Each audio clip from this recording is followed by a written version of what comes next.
words, I would now like to call upon Mr. Shankaran Kasinathan, a former student, to share his thoughts.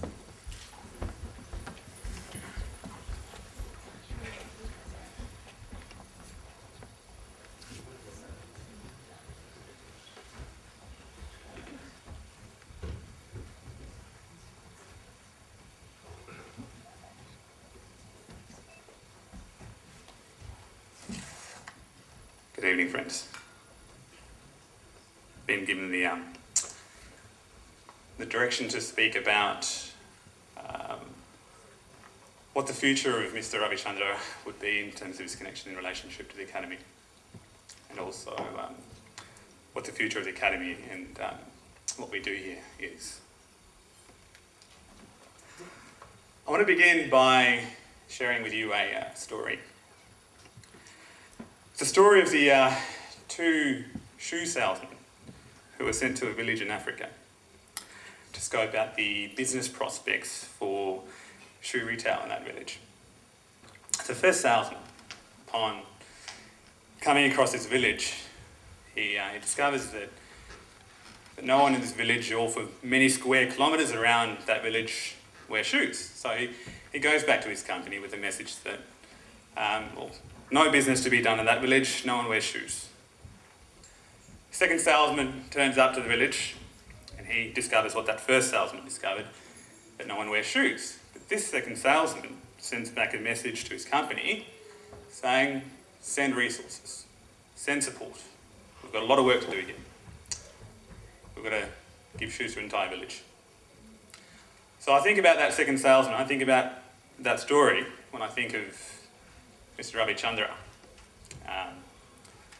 arriving here almost 30 years ago, coming across this village in Australia and delivering music. So I think what we have almost 30 years later is we have a very rich, wealthy village, thanks in large measure to the vision and his efforts and the Academy. So this is very much the story of Mr. Ravichandra and the Academy of Indian Music. Many of us here tonight also have our own stories with its twists and turns that concern our relationship with the Academy of Indian Music and Mr. Ravichandra. Many of us have become students due to the encouragement of our parents or grandparents who are keen to see traditions that they grew up with, art forms that they themselves may or may not have been fortunate enough to have been directly engaged with, taken up by the next generation. So the story of the Academy, the families involved, supportive friends, the students, and those of us who have even become teachers, many individuals with many stories. Together these stories have become the threads of the fabric that has caught the imagination of the Committee for the Order of Australia. The fabric that has been woven over the past 2.5 decades, one that has lent itself to artistic curiosity, innovation, partnerships, and the growth of an emerging community. And we must remember that it is particularly the emphasis on the importance of liberal innovation in this art form that we must carry forward. In the short time that I've been given to speak here, I've been given the direction to discuss the questions of what faces the Academy as it goes forward. Personally, I think it's a very difficult question, isn't it? No one can really predict the future. What we can, however, do is look to the past, observe the trends, and make some observations. In the time I have left, that's what I'll do, and in order to do that, I will raise a few questions, which will probably not be answered to any satisfactory extent tonight, but I think that they're worth raising. Firstly, I want to begin by testing the premise that we actually want to see a future for the Academy, that we want to carry forward Mr. Ravichandra's vision for the next 27 years. Look, now that I think about it, it's probably a very redundant question, right? I mean, there's many senior students here in the audience, many former students here in the audience, and many of you in the community here saying that, yes, we are interested. We are interested in the future. we're adults. We haven't been dragged here, right? We're interested. So if we're interested, then what are the challenges that face the Academy? What are the challenges that face Mr. Ravichandra, his family, and our community? I'd like to refer to a passage from one of the many letters that Mr. Ravichandra received congratulating him for his award. It was from a community elder writing to Mr. Ravichandra about the importance of innovation. And this gentleman writes, "Music, like everything else, needs to be dynamic to be relevant, for which it needs to remain innovative," end quote. And I do think this, above all, is one of the greatest challenges facing the next generation as we grapple to stay relevant. How do we make music that we engage in dynamic and interesting? And how do we engage a dynamic and evolving audience? As I consider the question of the future of our music and dance in Australia, I must go back to what was said earlier. The driving force in the case of many of us comes from the older generations.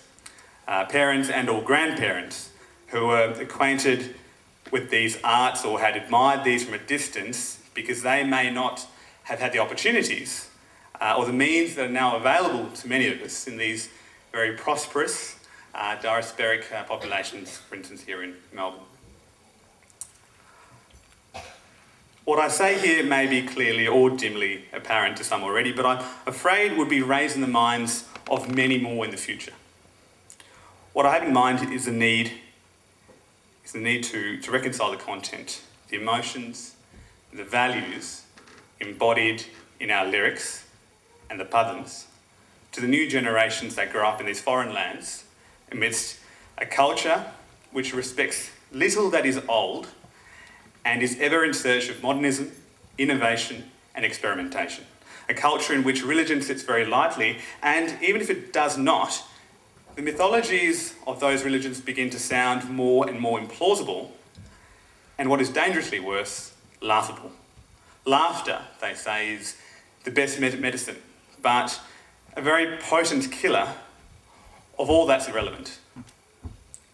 It is therefore a challenge, and I think a very serious challenge, before the creative amongst us, to enliven that fantastic formal structures of our arts, to reach those forms that, with content that the modern multiculturally aware people can have empathy for and feel as though it is our own.